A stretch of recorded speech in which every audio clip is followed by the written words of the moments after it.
Assalamualaikum, halo teman-teman. Sebelumnya kita telah mempelajari yang namanya bioproses sel.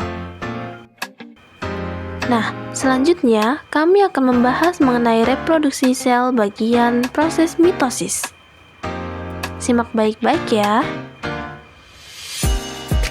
Mitosis pertama kali ditemukan pada sel tanaman oleh Strasburger 1875. Selanjutnya ditemukan pada sel hewan oleh W. Fleming 1879. Istilah mitosis dicetuskan oleh Fleming pada tahun 1882. Mitosis adalah proses di mana sebuah sel membelah menjadi dua sel anak yang identik. Proses ini terjadi pada sel tanaman maupun hewan sebagai bagian dari pertumbuhan dan perkembangan. Pada tanaman, sel-sel yang membelah secara mitotik ditemukan di meristem, sedangkan pada hewan terdapat pada embrio yang sedang membelah dan jaringan yang sedang tumbuh.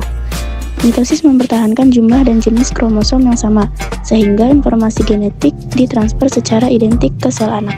Kedua, ada tahapan mitosis. A. Profase. Kromosom mengalami kondensasi dan menjadi terlihat di bawah mikroskop.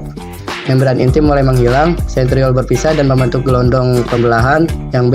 Metafase. Kromosom berbasis di bidang ekuator sel. Kinetokor pada sentromer, kromosom melekat pada mikrotubulus gelondong pembelahan. Kromosom berada dalam posisi yang siap untuk dipisahkan. C. Anafase. Kromatid saudara terpisah dan bergerak ke kutub sel yang berlawanan.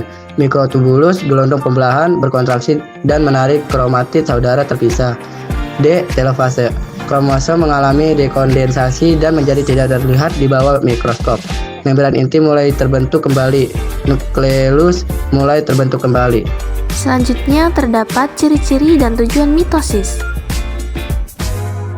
Ciri dan tujuan mitosis. Ciri-ciri mitosis terjadi pada sel somatik.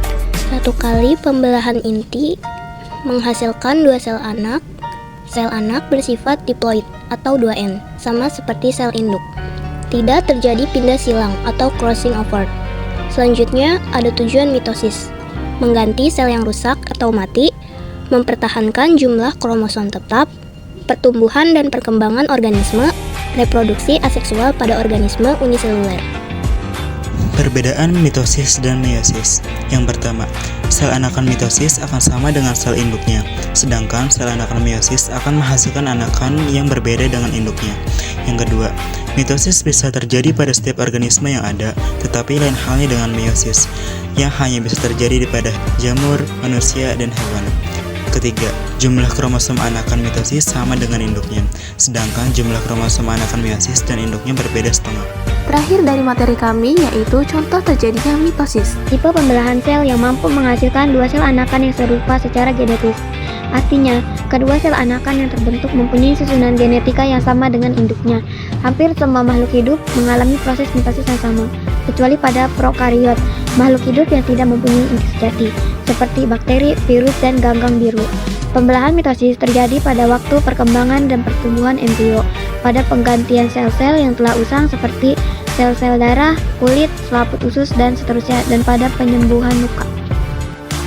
Oke, sekarang sudah tahu kan apa itu mitosis? Jika kami ada kesilapan dalam menyampaikan, mohon maaf ya. Kami akhiri. Wassalamualaikum warahmatullahi wabarakatuh.